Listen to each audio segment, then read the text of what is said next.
O, maglaba ka na. Dami mong labahan. Papahinga ako rito eh. Sige na, pag naglaba ka dyan, papayagan na kita mag-inom. Hindi ah. Seryoso ka?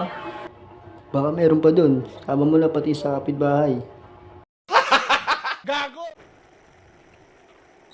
At dyan, kayo mga kaigan, sinimulan na nga natin maglaba dyan. Ganadong ganado.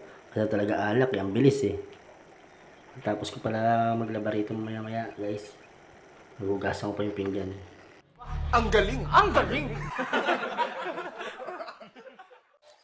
At dito, habang sinalang ko muna yung aking labahan, at hinihintay ko matapos, dinipros ko muna dito yung laman ng rep kasi ang kapal na ng yelo.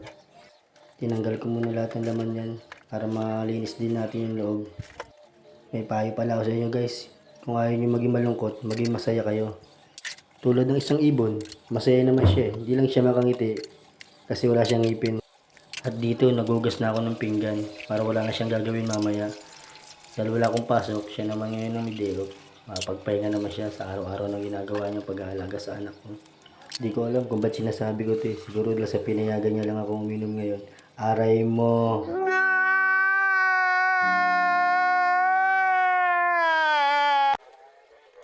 Diretso sampay na nga pala siya pag natapos. Minsan nga sinusuot ko na agad eh. At nasampay ko na nga siya dito. Tapos na. Alak na.